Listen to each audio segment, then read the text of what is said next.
guys, welcome back to my channel. എല്ലാവർക്കും നമസ്കാരം. ഇന്ന് ഞാൻ സംസാരിക്കാൻ പോകുന്നത് നിങ്ങൾ ഓൾറെഡി ടൈറ്റിൽ കണ്ടിട്ടുണ്ടാവും. എൻ്റെ വെയിറ്റ് ലോസ് ജേർണിയെ പറ്റിയിട്ടാണ്. ഞാൻ 76 കിലോ എങ്ങനെയാണ് 67 കിലോ എത്തി എന്നുള്ളതാണ് ഞാൻ ഇന്ന് സംസാരിക്കാൻ പോകുന്നത്. ഞാൻ എൻ്റെ വെയിറ്റ് ലോസ് ജേർണി സ്റ്റാർട്ട് ചെയ്യുന്നത് 2022-ലാണ്. ഇത്രയും വൈകിയത് എന്താണെന്ന് വെച്ച് കഴിഞ്ഞാൽ കുറച്ച് കാര്യങ്ങൾ എനിക്ക് നോട്ട് ചെയ്യണമായിരുന്നു. അത് നോട്ട് ചെയ്തിട്ടാണ് ഞാൻ ഒന്നും കുഴപ്പമൊന്നും വരില്ല എന്നുള്ളത് ഉറപ്പിച്ചിട്ടാണ് ഞാൻ നിങ്ങളുടെ അടുത്ത് ഈ കാര്യങ്ങൾ പറഞ്ഞു തരുന്നത്. പിന്നെ വേറൊരു കാരണം കൂടിയുണ്ട്. ഞാൻ അടുത്ത ടാർഗറ്റിലേക്ക് പോവുകയാണ്. എനിക്ക് ഞാൻ രണ്ട് ടാർഗറ്റായിട്ട് ഇത് സ്പ്ലിറ്റ് ചെയ്തിട്ടുണ്ടായിരുന്നു. കാരണം ഒരുപാട് ബോഡി സ്ട്രെസ് ചെയ്യണ്ടാവുന്നുള്ളൊരു തോന്നൽ എനിക്ക് വന്നുകൊണ്ട് ഞാൻ രണ്ട് ടാർഗറ്റായിട്ട് സ്പ്ലിറ്റ് ചെയ്തിട്ടാണ് ഈ ഒരു വെയിറ്റ് ലോസ് ജേർണി ഞാൻ ചെയ്യുന്നത്. അപ്പോൾ ഫസ്റ്റ് ടാർഗറ്റ് ഞാൻ അച്ചീവ് ചെയ്തു. ഇനി സെക്കൻഡ് ടാർഗറ്റ് ഞാൻ ചെയ്യാൻ പോവാണ്. അപ്പം സെക്കൻഡ് ടാർഗറ്റ് ചെയ്യുന്ന സമയത്ത് നിങ്ങൾക്ക് വേണമെങ്കിൽ ജോയിൻ ചെയ്യാം. അതാണ് ഈ ഒരു വീഡിയോ കൊണ്ട് ഞാൻ ഉദ്ദേശിക്കുന്നത്. അപ്പോൾ ഞാൻ വീഡിയോ ഇൻട്രൊഡക്ഷൻ പറയാതെ ഞാൻ ഇങ്ങനെ കാര്യങ്ങൾ പറഞ്ഞുകൊണ്ടിരിക്കുകയാണ്. നമുക്ക് ആദ്യം ഇൻട്രൊഡക്ഷനിലേക്ക് പോകാം. Hi guys, welcome back to my channel. ഞാൻ രമ്യ ഹരിശങ്കർ. സബ്സ്ക്രൈബ് ചെയ്തിട്ടില്ലെങ്കിൽ സബ്സ്ക്രൈബ് ചെയ്യൂ. അടുത്തൊരു ബെൽ ഐക്കൺ ഉണ്ട്, അതും ക്ലിക്ക് ചെയ്യൂ. എന്നാൽ മാത്രമേ ഞാൻ പുതിയ വീഡിയോ ലോഡ് ചെയ്യുന്ന സമയത്ത് നിങ്ങൾക്ക് അതിൻ്റെ നോട്ടിഫിക്കേഷൻ വരുള്ളൂ.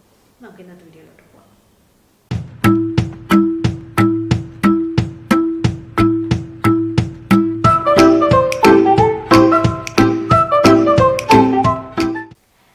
വെയിറ്റ് ലോസ് ജേർണി സ്റ്റാർട്ട് ചെയ്യുന്നത് എനിക്ക് തോന്നുന്നു ഹരിയുടെ അനിയൻ്റെ കല്യാണ വീഡിയോ കണ്ട ശേഷമാണ്. അതിൻ്റെ മുന്നേ വരെ പലരും പല രീതിയിൽ, നല്ല രീതിയിലും കളിയാക്കിയിട്ടും ദേഷ്യപ്പെട്ടിട്ടും മറ്റുള്ളവരോട് പറഞ്ഞും ഒക്കെ ഞാൻ കേട്ടിട്ടുണ്ട്. ഞാൻ കെയർ ചെയ്തിട്ടില്ല. ഈ കഥ കൂടെ കേട്ട് ഈ കഥ കൂടെ വിട്ടിട്ടുണ്ട്. ഞാൻ കെയർ ചെയ്തിട്ടേ ഇല്ല കേട്ടോ. കാരണം my body my right. Okay, ആരും ജഡ്ജ് ചെയ്യാൻ ഞാൻ അനുവദിച്ചിട്ടില്ല. ഞാൻ പറയുന്നതെല്ലാം കേൾക്കും, ചിരിച്ചുകൊണ്ട് കേൾക്കും, ഞാൻ മിണ്ടാതിരിക്കും. ഓക്കെ, പക്ഷേ എനിക്ക് ആ ഒരു കല്യാണ വീഡിയോ കണ്ട ശേഷം എനിക്ക് തന്നെ തോന്നി ഞാൻ നല്ല തടി ഉണ്ടോ, തടി ചുരുക്കണം. പിന്നെ എൻ്റെ ഹെൽത്ത് വൈസിനെയും അത് എഫക്റ്റ് ചെയ്യാൻ തുടങ്ങി. കാരണം ഒരുപാട് നേരം നിന്ന് കഴിഞ്ഞാൽ കാലിൻ്റെ കുതി അല്ലെങ്കിൽ ഉപ്പൂറ്റി വേദനിക്കുക എന്നൊക്കെ പറയില്ല, അതുപോലെ വേദനയൊക്കെ വന്നു തുടങ്ങിയപ്പോഴാണ് weight loss journey, excess weight ആയിട്ടാണ്, വെയിറ്റ് ചുരുക്കണം, എൻ്റെ ഹെൽത്തിനും അതാണ് നല്ലത് എന്ന് എനിക്ക് സ്വന്തമായിട്ട് തോന്നി തുടങ്ങിയപ്പോഴാണ് ഞാൻ എൻ്റെ വെയിറ്റ് ലോസ് ജേർണി സ്റ്റാർട്ട് ചെയ്യുന്നത്. ഞാൻ സ്റ്റാർട്ട് ചെയ്തത് എനിക്ക് തോന്നുന്നു ഞാൻ സെപ്റ്റംബറിൽ അവസാനമായപ്പോഴാണ്. സെപ്റ്റംബർ കൂട്ടാൻ പറ്റില്ല, എനിക്ക് തോന്നുന്നു ഞാൻ എല്ലാം എൻട്രി ചെയ്ത് വെച്ചിട്ടുണ്ട്. സെപ്റ്റംബർ 27-നാണ് ഞാൻ എൻ്റെ വെയിറ്റ് ലോസ് ജേർണി സ്റ്റാർട്ട് ചെയ്യുന്നത്. അന്ന് ഞാൻ വെയിറ്റ് നോക്കിയപ്പോൾ 76 kgs ആയിരുന്നു. ഇപ്പം ഞാൻ 66, 67 അതിൽ ഇങ്ങനെ കളിച്ചുകൊണ്ടിരിക്കുകയാണ്. അതങ്ങനെ 66, 67, ചിലപ്പോൾ 68, അങ്ങനെ മൂന്നിൽ ഞാനിങ്ങനെ കളിച്ചുകൊണ്ടിരിക്കുകയാണ്. അതിനുശേഷം ഞാൻ വെയിറ്റ് കൂടിയിട്ടില്ല. സോ 76 kgsലാണ് ഞാൻ സ്റ്റാർട്ട് ചെയ്യുന്നത്. ഞാൻ എൻ്റെ വെയിറ്റ് ലോസ് ജേർണി നിർത്തുന്നത് ജാനുവരി എനിക്ക് തോന്നുന്നു 2015-18 ആയപ്പോഴാണ്. 15-ാം തീയതിയോ 18-ാം തീയതിയൊക്കെ ആയപ്പോൾ ഞാൻ എൻ്റെ വെയിറ്റ് ലോസ് ജേർണി സ്റ്റോപ്പ് ചെയ്തു. 2023-ലായപ്പോൾ. അതിനുശേഷം ഞാൻ എൻ്റെ വെയിറ്റ് ലോസ് ജേർണി ഞാൻ ചെയ്തിട്ടില്ല. ഇനിയാണ് ഞാൻ ചെയ്യാൻ പോകുന്നത്. വീണ്ടും ഞാൻ റീസ്റ്റാർട്ട് ചെയ്യാൻ പോവാണ്. അടുത്ത ടാർഗറ്റ് ഞാൻ മീറ്റ് ചെയ്യാൻ പോവുകയാണ്. സോ അത്രയും ദിവസങ്ങളിൽ ഞാൻ കണ്ടിന്യൂസ് ആയിട്ട് എൻ്റെ ഡയറ്റ് ഞാൻ നോക്കിയിട്ടുണ്ട്. ആദ്യം ഞാൻ ചെയ്ത ഒരു ഇൻവെസ്റ്റ്മെൻറ്റ് എന്താണെന്ന് വെച്ചാൽ 2 ഇൻവെസ്റ്റ്മെൻറ്റാണ് ഞാൻ മസ്റ്റായിട്ട് ചെയ്തത്. ഒന്ന്, ഒരു വെയിങ് സ്കെയിൽ ഞാൻ വാങ്ങി. പിന്നൊന്ന് വാങ്ങിയത് വാട്ടർ ബോട്ടിലാണ്. ഇത് 1 ലിറ്ററിൻ്റെ വാട്ടർ ബോട്ടിലാണ്. നിങ്ങൾക്ക് വേണമെങ്കിൽ 2 ലിറ്റർ വാങ്ങാം, 1/2 ലിറ്റർ വാങ്ങാം. എനിക്ക് വാട്ടർ ബോട്ടിൽ വാങ്ങുന്ന സമയത്തും എനിക്ക് കുറച്ച് നിർബന്ധങ്ങളുണ്ടായിരുന്നു. പ്ലാസ്റ്റിക് പാടില്ല. കാരണം ഇപ്പോൾ പ്ലാസ്റ്റിക് അത്ര ഒരുപാട് നേരം ഫുഡ് വയ്ക്കുന്നത് നന്നല്ല എന്ന് പറഞ്ഞു കേൾക്കുന്നുണ്ട്. കുറേ വർഷങ്ങളായിട്ട് പറഞ്ഞു കേൾക്കുന്നുണ്ട്. സോ ഞാൻ പ്ലാസ്റ്റിക് വാങ്ങില്ല എന്നുള്ളൊരു മനസ്സിലൊരു തോന്നലുണ്ടായിരുന്നു. ആൻഡ് അതർ തിങ് ഇസ്, കുപ്പി നമുക്ക് ചിലപ്പോൾ ഹാൻഡിൽ ചെയ്യാൻ പറ്റിയെന്ന് വരില്ല. എവിടെയെങ്കിലും തട്ടുകയോ പൊട്ടുകയോ ഒക്കെ ചെയ്ത് കഴിഞ്ഞാൽ ഭയങ്കര ബുദ്ധിമുട്ടാണ്. പിന്നെ ഞാൻ പ്രിഫർ ചെയ്യുന്നത് സ്റ്റെയിൻലെസ് സ്റ്റീലാണ്. അപ്പം എനിക്ക് ഈ ഒരു ഇൻസ്റ്റാകൂപ്പ ആ ഒരു ബ്രാൻഡിൻ്റെയാണ് ഞാൻ വാങ്ങിയത്. ഇതെനിക്ക് പെർഫെക്റ്റാണ്. കഴിഞ്ഞ ഒരു 1.5 വർഷമായിട്ട് എൻ്റെ കൂടെ ഉണ്ട്. ഇത് 1 ലിറ്ററിൻ്റെ ബോട്ടിലാണ്. നമുക്ക് പല കളേഴ്സിലും നമുക്ക് അവൈലബിൾ ആണ്. ആമസോണിൽ ഇത് അവൈലബിൾ ആണ്. ഞാൻ ആമസോണിൽ നിന്നാണ് വാങ്ങിയത്. ഞാൻ ആദ്യം 2 ലിറ്റർ ബോട്ടിൽ ആദ്യം വാങ്ങാൻ വിചാരിച്ചു. 1/2 ലിറ്ററിൻ്റെ ബോട്ടിലുണ്ടായിരുന്നു. എനിക്ക് തോന്നുന്നു 250 ml ഉണ്ടെന്ന് തോന്നുന്നു. ഓക്കെ, 250 ml ഭയങ്കര ചെറുതായിരിക്കും. 1/2 ലിറ്ററും എനിക്ക് ഭയങ്കര ചെറുതായിട്ട് തോന്നി. എൻ്റെ മനസ്സിലൊരു നിർബന്ധം ഉണ്ടായിരുന്നു, daily 2 liters of water complete ചെയ്യണം എന്നുള്ളത്. 2 ലിറ്റേഴ്സിൻ്റെ ബോട്ടിൽ വാങ്ങുകയാണെങ്കിൽ ഭയങ്കര ഹെവി ആയിരിക്കും. ഈ ബോട്ടിൽ 1 ലിറ്റർ തന്നെ എനിക്ക് ഭയങ്കര ഹെവിയാണ്. അപ്പോൾ അത് നമുക്ക് ഹാൻഡിൽ ചെയ്യാൻ ഭയങ്കര ബുദ്ധിമുട്ടായിരിക്കും. എവിടെ എടുത്തിട്ട് പോകാനോ ഒന്നും പറ്റില്ല. അപ്പോൾ അപ്പോൾ എനിക്ക് തോന്നി 1 ലിറ്റർ ബോട്ടിൽ വാങ്ങുകയാണെങ്കിൽ നമുക്ക് 2 പ്രാവശ്യം നിറച്ച് കഴിഞ്ഞാൽ കറക്റ്റായിരിക്കും. അങ്ങനെയാണ് ഞാൻ ആദ്യത്തെ ഇൻവെസ്റ്റ്മെൻറ്റ് വാട്ടർ ബോട്ടിൽ ചെയ്തത്. കാരണം വെള്ളത്തിൽ ഞാൻ ഇത്ര ഇമ്പോർട്ടൻസ് കൊടുക്കാൻ കാരണം പലപ്പോഴും നമ്മൾ വിശപ്പിനെ തെറ്റിദ്ധരിക്കാറുണ്ട്. ചിലപ്പോൾ വെള്ളദാഹം കാരണം നമുക്ക് ആ ഒരു ക്രേവിങ് വരുന്ന സമയത്ത് നമ്മൾ ഫുഡ് കഴിക്കും.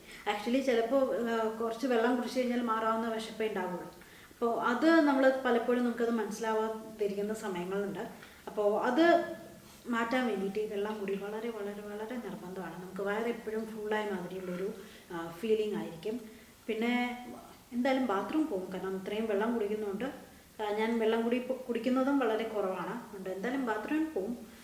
ബട്ട് കുഴപ്പമില്ല, നമുക്കത് മാനേജ് ചെയ്യാവുന്ന കാര്യമില്ല. അതൊന്നും അത്ര വലിയ ഇഷ്യൂ ഒന്നുമില്ല. കാരണം നമ്മൾ വലിയൊരു ടാർഗറ്റ് ടച്ച് ചെയ്യുമ്പോൾ ഇതൊക്കെ പുറകിൽ വരുന്ന കാര്യങ്ങളാണ്. പിന്നെ ഞാൻ മസ്റ്റായിട്ട് ചെയ്തുകൊണ്ടിരുന്ന കാര്യം, ഞാൻ ഡെയിലി വെയിറ്റ് നോക്കിയിട്ടുണ്ട്.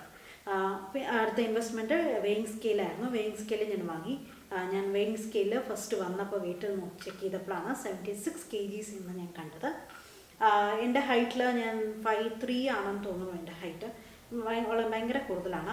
എൻ്റെ ടാർഗറ്റ് ഐഡിയൽ എനിക്ക് തോന്നുന്നു ഐഡിയൽ 52 അങ്ങനെ എന്തോ ആണ് ideal weight. But I don't want to be 50 years or 52. എനിക്ക് അങ്ങനെയൊന്നും ഉണ്ട്. എനിക്ക് വേണ്ടി ഒരു മിനിമം ടാർഗറ്റ് എൻ്റെ ബോഡിയിൽ ഞാൻ വിചാരിക്കുന്നത് ഒരു 56, 58 ആ ഒരു ടാർഗറ്റിൽ എത്തണം എന്നാണ് എൻ്റെ ആഗ്രഹം. അതിൻ്റെ ഫസ്റ്റ് സ്റ്റെപ്പാണ് നമ്മളിപ്പോൾ കംപ്ലീറ്റ് ചെയ്തത്. ഇനി അടുത്ത സെക്കൻഡ് സ്റ്റെപ്പ് ഞാൻ ചെയ്യാൻ പോകുന്നു. അപ്പോൾ 76 kgsലാണ് ഞാൻ സ്റ്റാർട്ട് ചെയ്തത്. ജാനുവരി ആയപ്പോഴേക്കും ഞാൻ 68 kgs 67, 68 kgs ആയ ശേഷമാണ് ഞാൻ ഡൽഹിയിൽ പോയി. പിന്നെ ഞാൻ എൻ്റെ വെയിറ്റ് ലോസ് ജേർണി എനിക്ക് കണ്ടിന്യൂസ് ആയിട്ട് ചെയ്യാൻ പറ്റിയിട്ടില്ല. പിന്നെ ഞാൻ ചുരുങ്ങി ഒരു 2 കിലോ. ഏപ്രിൽ മെയ് സമയത്ത് ഞാൻ 2 കിലോ ചുരുങ്ങി, 3 കിലോ ചുരുങ്ങി. ഞാൻ 65 ആയി. പക്ഷെ അത് പനി വന്നിട്ട് ചുരുങ്ങിയതാണ്, ഫുഡൊന്നും കഴിക്കാതായപ്പോൾ ചുരുങ്ങിയതാണ്. പക്ഷെ അല്ലാതെ ഞാൻ വെയിറ്റ് കൂടിയിട്ടില്ല. കാരണം ഞാൻ എൻ്റെ കഴിക്കുന്ന സമയം മാറ്റി, അതേമാതിരി കഴിക്കുന്ന അളവ് ഞാൻ ചുരുക്കി. അളവ് ചുരുക്കിയപ്പോൾ തന്നെ ഭയങ്കര വ്യത്യാസം വന്നു. ആദ്യം നമ്മൾ കഴിക്കുന്നത് അറിയുന്നുണ്ടായിരുന്നില്ല. നമ്മൾ കഴിക്കുന്നതെല്ലാം നമ്മളിപ്പോൾ ഒരു സാധാരണ ഒരു വെയിറ്റ് ലോസ് ജേർണിയൊക്കെ സ്റ്റാർട്ട് ചെയ്യുന്നതിന് മുന്നേ ഞാൻ എങ്ങനെയാണ് കഴിച്ചുകൊണ്ടിരുന്നത് എന്നുള്ളത് ഞാനൊരു ബുക്ക് എടുത്ത്, അല്ലെങ്കിൽ നമുക്ക് മൊബൈലിൽ തന്നെ ഇഷ്ടം പോലെ ആപ്പുകളുണ്ട് കാലോറി കാൽക്കുലേറ്റ് ചെയ്യാൻ വേണ്ടിയിട്ടുള്ളത്. അപ്പോൾ ഞാൻ കഴിക്കുന്ന എല്ലാ ഫുഡിൻ്റെയും അളവുകൾ ഞാൻ എഴുതി തുടങ്ങി. അപ്പോൾ ഏകദേശം എനിക്ക് തോന്നുന്നു ഞാൻ 2000 കലോറിയൊക്കെ കഴിക്കുന്നുണ്ടായിരുന്നു. അപ്പോൾ ചെക്ക് ചെയ്ത് നോക്കിയപ്പോൾ എൻ്റെ ഐഡിയൽ ഹൈറ്റിന് നമ്മൾ BMI കാൽക്കുലേറ്റ് ചെയ്യാനുള്ള ഓപ്ഷൻസ് ഉണ്ട് ഇഷ്ടംപോലെ. അതെല്ലാം ഞാൻ തന്നെ സ്വന്തമായിട്ട് കാൽക്കുലേറ്റ് ചെയ്ത്, ഞാൻ പറഞ്ഞല്ലോ എൻ്റെ ഐഡിയൽ വെയിറ്റ് 53, 54 സംതിങ് ആണ്. ഞാനൊരു 58 എത്തിക്കണം എന്നാണ് എൻ്റെ ആഗ്രഹം. ഓക്കെ, അപ്പം അങ്ങനെയാണ് എന്നുള്ളത് ഞാൻ മനസ്സിലാക്കി. അപ്പം ഞാൻ ആദ്യത്തെ ടാർഗറ്റ് ഞാൻ വെച്ചു 10 kgs ആദ്യം ഞാൻ ചുരുക്കാം. അതിനുശേഷം പിന്നെ നോക്കിയിട്ട് എങ്ങനെയാണ് ഇത് വർക്ക് ചെയ്യുന്നുണ്ടോ ഇല്ലയോ എന്നുള്ളത് നോക്കിയിട്ട് നമുക്ക് അടുത്ത ടാർഗറ്റ് വെക്കാം. അങ്ങനെയാണ് ഞാൻ മനസ്സിൽ വിചാരിച്ചിട്ടുണ്ടായിരുന്നത്. സോ ഫസ്റ്റ് ഞാൻ എന്തൊക്കെ കഴിക്കുന്നത്, എനിക്കിഷ്ടമുള്ള ഫുഡ്, ഞാൻ സ്മൂത്തി ഹെൽത്തിയാണ് പറഞ്ഞു. ഞാൻ സ്മൂത്തി ഇഷ്ടം പോലെ 3 നേരവും 4 നേരമൊക്കെ ഞാൻ സ്മൂത്തി ഉണ്ടാക്കി കുടിച്ചിട്ടുണ്ടായിരുന്നു, വേറെ ഫുഡൊന്നും കഴിക്കാതെ. പക്ഷേ സ്മൂത്തിക്ക് നല്ല കലോറി കൂടുതലാണ്. വേറെന്താണ് ഞാൻ പറഞ്ഞത്, കലോറി ഭയങ്കര കൂടുതലാണ്. അപ്പോൾ അതിനെ കഴിക്കുന്നതിന് അളവുണ്ട്. നമ്മൾ ഒരു വലിയൊരു ഗ്ലാസ് എടുത്ത് കുടിക്കുകയല്ല. അപ്പം അത് ഞാൻ വെറും ഒരു ടീ കപ്പാക്കി ചുരുക്കി. അതൊക്കെ എനിക്ക് ഭയങ്കര സങ്കടമായിരുന്നു, ടീ കപ്പാക്കി ചുരുക്കുക എന്നുള്ളതല്ല. ബട്ട് ഒരു സ്ട്രഗിളിന് എഫേർട്ട് കിട്ടിയപ്പോൾ ഐ വാസ് ഹാപ്പി. ഇപ്പം എനിക്ക് വലിയ പ്രശ്നമില്ല. കാരണം ആദ്യത്തെ ആ ഒരു ക്രേവിങ് ഒഴിച്ചു കഴിഞ്ഞ് കഴിഞ്ഞാൽ നമ്മുടെ പതുക്കെ ആ ഫുഡ് ചുരുക്കി വരുമ്പോൾ നമ്മുടെ ബോഡി അതിനനുസരിച്ച് അഡ്ജസ്റ്റായി വരും. പിന്നെ നമുക്ക് എത്ര കൂടുതൽ ഫുഡ് തന്നാലും നമുക്ക് ഒരുപാട് കഴിക്കാൻ തോന്നില്ല. നമ്മൾ കുറച്ച് ഒരു 1-2 ഇഡ്ഡലി കഴിച്ച് കഴിഞ്ഞാലോ ഒരു 1/2 കപ്പ് ചോറ് കഴിച്ച് കഴിഞ്ഞാലോ നമ്മൾ പറയും, നമ്മുടെ ബോഡി തന്നെ നമ്മളോട് ആവശ്യപ്പെടും, മതി ഫുഡ് കഴിച്ചാൽ മതി, നിർത്തുകയെന്ന്. അപ്പോൾ നമ്മൾ അങ്ങനെ തന്നെ സ്റ്റോപ്പ് ചെയ്യും. അങ്ങനെയാണ്. അതുകൊണ്ടാണ് ഞാൻ ഈ ഒരു വർഷമായിട്ട് വെയിറ്റ് ലോസ് ജേർണിയൊന്നും ചെയ്യാനിട്ടും ഞാൻ എൻ്റെ വെയിറ്റ് കൂടാതിരുന്നത്. പിന്നെ ഞാൻ മെയിൻലി മസ്റ്റായിട്ട് ചെയ്തൊരു കാര്യം, 7 മണിക്ക് മുന്നേ ഞാൻ എൻ്റെ ഡിന്നർ കംപ്ലീറ്റ് ചെയ്തു. ഓക്കെ, അല്ലാതെ ഞാൻ ഡെയിലി ഇന്ന സമയത്ത് 8 മണിക്ക് ഞാൻ ബ്രേക്ക്ഫാസ്റ്റ് കഴിച്ചു, 12 മണിക്ക് ഊണ് കഴിച്ചു, അതൊന്നും ഞാൻ ചെയ്തിട്ടില്ല. കാരണം എൻ്റെ റുട്ടീൻ എൻറ്റയർലി ഡിഫറെൻ്റ് ആണ്. ഞാൻ മിക്കപ്പോഴും ബ്രഞ്ചാണ് കഴിക്കുന്നത്. എണീക്കുന്നത് 9 മണിക്ക് 11 മണിക്ക്. ഹരി വരുന്നതിനനുസരിച്ചിട്ടാണ് എൻ്റെ റുട്ടീൻ സ്റ്റാർട്ടാവുന്നത് തന്നെ. എൻ്റെ ഒരു മോർണിംഗ് സ്റ്റാർട്ടാവുന്നത് തന്നെ ഹരി വരുന്നതിനനുസരിച്ചിട്ടാണ്. ചിലപ്പോൾ ഹരി ലേറ്റായി വരും, 2 മണി കഴിഞ്ഞിട്ടായിരിക്കും ഡ്യൂട്ടി കഴിഞ്ഞ് എത്തുക. ചിലപ്പോൾ 3 മണിക്ക് എത്താറുണ്ട്, 3 മണി വരെ റിപ്പോർട്ട്സ് ചെയ്യാറുണ്ട്. അപ്പം അതെല്ലാം കഴിഞ്ഞിട്ടാണ് ഞങ്ങൾ ഒപ്പേ കിടക്കാറുള്ളൂ. അപ്പം അതെല്ലാം കഴിഞ്ഞിട്ടേ ഞാനും കിടക്കാറുള്ളൂ, ഞങ്ങൾ ഒപ്പം എണീക്കാറുള്ളൂ. അപ്പം അപ്പോഴാണ് എൻ്റെ ഡേ സ്റ്റാർട്ട് ആവുന്നത്. ഹരി എപ്പോൾ എണീക്കുന്നു അപ്പോൾ തൊട്ടാണ് ഞങ്ങളുടെ രണ്ടുപേരുടെയും ഡേ സ്റ്റാർട്ട് ആവുന്നത്. ഓക്കെ, അപ്പോൾ അത് ചിലപ്പോൾ 9 o'clock ആവും, ചിലപ്പോൾ 10 o'clock ആവും, ചിലപ്പോൾ 11 o'clock ആവും. അപ്പോൾ അതിനനുസരിച്ചിട്ട് അപ്പോൾ ചിലപ്പോൾ ബ്രേക്ക്ഫാസ്റ്റ് 8 മണിക്ക് കഴിക്കുക എന്നുള്ളൊരു ടാർഗറ്റ് എനിക്ക് മിക്കപ്പോഴും നടക്കാറില്ല. So it will be my brunch. പക്ഷെ ആ ഒരു ബ്രഞ്ചിൽ ഞാൻ എൻ്റെ കലോറി നോക്കിയിട്ടേ ഞാൻ കഴിക്കുള്ളൂ. കാരണം ആ ഒരു ഫുൾ ഡേ എനിക്കൊരു പർട്ടിക്കുലർ കലോറി ഉണ്ട്. ഞാനൊരു 1000 കലോറിയാണ് ഞാൻ കഴിക്കുന്നത്. 1000 കലോറീസിൽ ഞാൻ 800 കലോറി, 1000 കലോറിയിൽ 200 കലോറി ഞാൻ ബേൺ ചെയ്ത് കളയണം. അതാണ് എൻ്റെ ടാർഗറ്റ്. അതിലും ഞാൻ ഉടായ്പ കാണിച്ചിട്ടുണ്ട്. കാരണം 1000 കലോറീസ് കഴിക്കണമല്ലോ, അതിൽ 200 കലോറീസ് എക്സസൈസ് ചെയ്യണ്ടേ എന്ന് പറഞ്ഞിട്ട് ഞാൻ 800 കലോറീസ് കഴിച്ചിട്ടിരുന്നുണ്ട്. ബട്ട് എനിക്ക് അങ്ങനത്തെ വലിയ ഇഷ്യൂസൊന്നും വരാത്തതുകൊണ്ട്, ക്ഷീണമൊന്നും വരാത്തതുകൊണ്ട് എൻ്റെ ബോഡിയിൽ അത് കൂടുതൽ എഫക്റ്റ് ആയിട്ടില്ല. പക്ഷേ ഞാൻ 1000 കലോറീസ് കഴിച്ച ദിവസങ്ങളിൽ ഞാൻ എങ്ങനെയെങ്കിലും 200 കലോറീസ് എക്സസൈസ് ചെയ്ത് തീർത്തിട്ടുണ്ട്. ഓക്കെ, എക്സസൈസ് കണ്ടിന്യൂസ് ആയിട്ട് ചെയ്തു എന്നല്ല ഞാൻ പറയുന്നത്. എക്സസൈസ് ചെയ്യണം, മസ്റ്റാണ്. നമ്മുടെ ബോഡിക്ക് ഫ്ലെക്സിബിലിറ്റിക്കും ഒക്കെ വളരെ മസ്റ്റാണ് എക്സസൈസ്. ഞാൻ ചെയ്യാൻ പറ്റുന്ന സമയങ്ങളിലെല്ലാം ഞാൻ ചെയ്തിട്ടുണ്ട്. പക്ഷേ ഭയങ്കര മടിച്ചായിരുന്നു ഞാൻ ഇങ്ങനത്തെ കാര്യങ്ങളെല്ലാം. അപ്പോൾ അതുകൊണ്ട് ഞാൻ ഇതൊക്കെ എക്സ്ക്യൂസ് കാണാൻ പറ്റുമോ അതെല്ലാം ഞാൻ കണ്ടിട്ടുണ്ട്. ഓക്കെ, ബട്ട് സ്റ്റിൽ ഞാൻ 1000 കലോറീസാണ്, ഞാൻ ഈ കാര്യങ്ങളൊക്കെ പറയാം. 1000 കലോറീസാണ് ഞാൻ ഡെയിലി കഴിച്ചുകൊണ്ടിരുന്നത്. 1000 കലോറീസിൽ 200 കലോറീസ് ബേൺ ചെയ്ത് കളയണം. അപ്പോൾ നമ്മുടെ ബോഡിയിൽ ഏകദേശം 800 കലോറീസ് ആണ് വന്നത്. ഞാൻ സ്റ്റാർട്ട് ചെയ്തത് അങ്ങനെയല്ല. ഞാൻ സെപ്റ്റംബറിൽ സ്റ്റാർട്ട് ചെയ്തത് ഏകദേശം 1400 കലോറീസിൽ നിന്ന് സ്റ്റാർട്ട് ചെയ്തു. ഏകദേശം 1 വീക്ക് 1400 കലോറീസ് ഞാൻ കഴിച്ചു. അത് കഴിഞ്ഞ് 1200 കലോറീസ് ആക്കി ചുരുക്കി. അതും വീണ്ടും ഞാനൊരു 2-3 ഡേയ്സ് 2200 കലോറീസ് കഴിച്ചു. അതിനുശേഷം 1000 കലോറീസ് ആക്കി ചുരുക്കി. അങ്ങനെയാണ് കേട്ടോ ഞാൻ വന്നത്. പിന്നെ അത് മെയിൻറ്റെയിൻ ചെയ്ത് പോവാണ് ചെയ്തത്. കാരണം 1000 കലോറീസ് കുറച്ച് കഴിഞ്ഞാൽ നമുക്ക് ഒട്ടും ശക്തിയില്ലാതെ ക്ഷീണമായി തുടങ്ങും. അപ്പം അത് ചെയ്യാൻ പാടില്ല.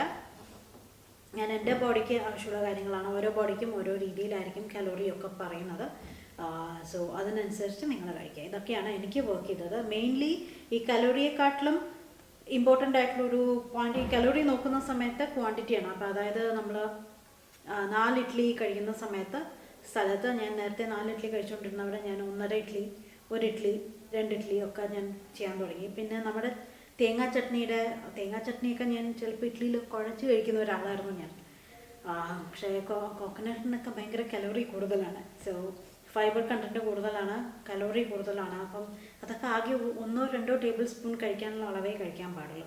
ഓക്കെ, അപ്പോൾ അതെല്ലാം ഞാൻ അളവുകളെല്ലാം നേർപകുതിയെ ചുരുക്കി. ഏറ്റവും സങ്കടം വന്നത് എൻ്റെ സ്മൂത്തിയുടെ അളവ് ചുരുങ്ങിയതിലാണ്. ഞാൻ ഒരു ഫുൾ ഡേ സ്മൂത്തി മാത്രം കഴിച്ചിരുന്ന ഒരാളാണ്. സ്മൂത്തി ഭയങ്കര ഹെൽത്തിയാണ്. ഞാൻ ഒരുപാട് പ്രാവശ്യം പറഞ്ഞിട്ടുണ്ട് സ്മൂത്തി ഭയങ്കര ഹെൽത്തിയാണ്, ഈസി ബ്രേക്ക്ഫാസ്റ്റ് ആണ് ഇതെല്ലാം ഞാൻ പറഞ്ഞിട്ടുണ്ട്. പക്ഷേ 4 നേരം കഴിച്ചുകൊണ്ടിരുന്നു കഴിഞ്ഞാൽ ഇറ്റ്സ് നോട്ട് ഹെൽത്തി. നമ്മൾ കഴിക്കുന്ന ഒരു ബിഗ് ബക്കറ്റ് നോട്ട് ഹെൽത്തി. കഴിക്കുന്ന ഒരു അളവുണ്ട്. എൻ്റെ കലോറി അനുസരിച്ചിട്ട് ആ ഒരു 1000 കലോറിയുടെ ഉള്ളിൽ പെടണമെങ്കിൽ എനിക്ക് ആകെ കഴിക്കാൻ പറ്റുന്നത് ഒരു ടീ കപ്പാണ് എനിക്ക് ആകെ കഴിക്കാൻ പറ്റുന്നത്. ആദ്യത്തെ 2-3 ദിവസമൊക്കെ എനിക്ക് ഭയങ്കര സങ്കടമായിരുന്നു, ഭയങ്കര വിശപ്പ് എനിക്ക് ഫീൽ ചെയ്യുമായിരുന്നു. ബട്ട് കാട്ടിച്ച് പിടിച്ചിരുന്ന് ഞാൻ എൻ്റെ വെയിറ്റ് ലോസ് ജേർണി ചെയ്തതാണ്. ഒരുപാട് കഷ്ടപ്പെട്ടു. മസ്റ്റായിട്ട് ഞാൻ ചെയ്തൊരു കാര്യം ഞാൻ പറഞ്ഞ പോലെ 7 മണിക്ക് മുന്നേ ഡിന്നർ കംപ്ലീറ്റ് ചെയ്ത് പിന്നെ ഞാൻ വെള്ളം മാത്രമേ കുടിക്കുള്ളൂ. ഒരു സ്പൂൺ എൻ്റെ ഫേവറേറ്റ് സാധനം തന്നാൽ പോലെ ഞാൻ കഴിക്കാതെ പിടിച്ചിരുന്നിട്ടുണ്ട്. ഓക്കെ, പിന്നെ ഈ ഒരു വർഷം ഞാൻ എൻ്റെ വെയിറ്റ് ലോസ് ജേർണി ഒന്നും ഞാൻ ചെയ്തിട്ടില്ല. 2023 ഞാൻ എന്നെ ഫ്രീ ആക്കി വിട്ടു. എനിക്കറിയായിരുന്നു വെയിറ്റ് കൂടിയാലും എനിക്കറിയായിരുന്നു ചുരുക്കാൻ പറ്റും എന്നുള്ളത് എനിക്കറിയാവുന്നതുകൊണ്ട് ഞാൻ ഒരു കോൺഫിഡൻറ്റിൽ തന്നെയാണ് ഞാൻ വിട്ടത്. പക്ഷെ വെയിറ്റ് കൂടിയില്ല. കാരണം നമ്മൾ ഓൾറെഡി ഫുഡ് കഴിക്കുന്നത് ചുരുങ്ങി വന്നപ്പോൾ എൻ്റെ ബോഡി അതിനനുസരിച്ച് അഡ്ജസ്റ്റായി. അതിനുശേഷം ഒരു അളവിന് മേലെ എൻ്റെ ബോഡിക്ക് കഴിക്കാൻ പറ്റാതെയായി. അപ്പോൾ ഞാൻ വെയിറ്റ് കൂടിയില്ല. അത് പറഞ്ഞ് ഞാൻ എൻ്റെ ഫേവറേറ്റ് ഫുഡുകളൊന്നും ഒഴിവാക്കിയിട്ടില്ല. ബിരിയാണി കഴിക്കേണ്ട സമയത്ത് വെയിറ്റ് ലോസ് ജേർണി സമയത്ത് ഞാൻ ബിരിയാണി കഴിച്ചിട്ടുണ്ട്, അളവ് ചുരുക്കിയെന്ന് മാത്രമേ ഉള്ളൂ. ഈ ഒരു വർഷവും വെയിറ്റ് ലോസ് ജേർണി ഇല്ലാത്ത സമയത്തും ഞാൻ ഇതുവരെ ഐസ്ക്രീം ഞാൻ കഴിക്കാത്ത ഒരാളാണ്. ഇപ്പോൾ ഈ കഴിഞ്ഞ ഒരു വർഷമായിട്ട് ഐസ്ക്രീംസ്, സ്വീറ്റ്സ് എല്ലാം, ഷേക്ക് എല്ലാം ഞാൻ ഇപ്പോൾ കണ്ടിന്യൂസ് ആയിട്ട് കഴിച്ചുകൊണ്ടിരിക്കുന്നുണ്ട്. But I didn't gain any weight. Okay, പക്ഷേ ഞാൻ ഇനി അടുത്ത ടാർഗറ്റ് ഞാൻ ഈ ഒരു വീഡിയോ ഇട്ടിട്ട് എനിക്ക് തോന്നുന്നു ഇന്ന് ഈ ഒരു വീഡിയോ ഞാൻ ഷൂട്ട് ചെയ്യുന്നത് ഫെബ്രുവരി 13 ഓക്കെ. നാളെ വാലന്റൈൻസ് ഡേ ആണ്. നൈസ്. അപ്പം എല്ലാവർക്കും ഹാപ്പി വാലന്റൈൻസ് ഡേ. അപ്പം ഞാൻ നാളെയല്ല മറ്റന്നാളെ അല്ലെങ്കിൽ ഇനി വരണം മൺഡേ തൊട്ടിട്ട് ഞാൻ എൻ്റെ വെയിറ്റ് ലോസ് ജേർണി നിങ്ങൾക്ക് ഓരോ വീഡിയോ ആയിട്ട് ഇടാൻ പറ്റുന്ന സമയങ്ങളിൽ എനിക്കെല്ലാം ഷൂട്ട് ചെയ്യാൻ പറ്റുമെന്നൊന്നും എനിക്കറിയില്ല. ഞാൻ കഴിക്കുന്ന എൻ്റെ 1000 കാലറീസ് അല്ലെങ്കിൽ 800 കാലറീസ് ഞാൻ പറഞ്ഞില്ല. എൻ്റെ എക്സസൈസ് ചെയ്യുന്ന ദിവസങ്ങളിലാണെങ്കിൽ ഞാൻ 1000 കാലറീസ് കഴിക്കും. അന്ന് മൂഡില്ല എന്ന് തോന്നുകയാണെങ്കിൽ ഞാൻ 800 കാലറീസ് ആക്കി ചേർക്കും. ഓക്കെ. ഞാൻ കഴിക്കുന്ന ഫുഡുകൾ എന്താണ് എന്നുള്ളതെല്ലാം ഞാൻ നിങ്ങൾക്ക് കാണിച്ചു തരാം എനിക്ക് പറ്റുന്ന ദിവസങ്ങളിലെല്ലാം. പിന്നെ നമുക്ക് സ്പെഷ്യൽ നമ്മുടെ ചാനലിൽ ജോയിൻ ചെയ്ത് കഴിഞ്ഞാൽ മെമ്പർഷിപ്പ് ജോയിൻ ചെയ്യുകയാണെങ്കിൽ കൂടുതൽ എക്സ്ക്ലൂസീവ് ആയിട്ടുള്ള എൻ്റെ വെയിറ്റ് ലോസ് ജേർണി ടിപ്സുകളെല്ലാം കിട്ടുന്നതാണ്. ബൈ പോയിന്റ് നിങ്ങൾക്ക് കിട്ടുന്നതാണ്. ഓക്കെ. വിത്ത് തെളിവുകൾ ഞാൻ പറഞ്ഞുതരാം. അപ്പോൾ അത് ജോയിൻ ചെയ്യാത്തവരുണ്ടെങ്കിൽ ജോയിൻ ചെയ്യുമ്പോൾ നിങ്ങൾക്ക് എക്സ്ക്ലൂസീവായിട്ട് എനിക്ക് നിങ്ങളോട് നേരിട്ട് സംസാരിക്കാനും കുറച്ചുകൂടെ എൻ്റെ വെയിറ്റ് ലോസ് ജേർണിയെ പറ്റി കുറച്ചുകൂടെ അടുത്തറിയാനുള്ള ഒരു സാഹചര്യം കിട്ടുന്നതാണ്. അപ്പം അങ്ങനെയൊക്കെയാണ് എൻ്റെ വെയിറ്റ് ലോസ് ജേർണി ഞാൻ ചെയ്തത്. ഇനി അടുത്ത ടാർഗറ്റ് ഞാൻ മീറ്റ് ചെയ്യാൻ പോവുകയാണ്. എനിക്ക് തോന്നുന്നു ഒരു 3 months എൻ്റെ അടുത്ത ടാർഗറ്റ് മീറ്റ് ചെയ്യാൻ പറ്റുമായിരിക്കും. അടുത്ത 10 kgs എനിക്ക് വെച്ചെടുക്കാൻ പറ്റുമായിരിക്കും. നിങ്ങൾക്ക് ഈ ഒരു വീഡിയോ ഇഷ്ടമായിട്ടുണ്ടാകുമെന്ന് വിചാരിക്കുന്നു. വീഡിയോ ഇഷ്ടമായി കഴിഞ്ഞാൽ ലൈക്ക് ചെയ്യുക, ഫ്രണ്ട്സിനും ഫാമിലിക്കും ഷെയർ ചെയ്യുക. Bye bye.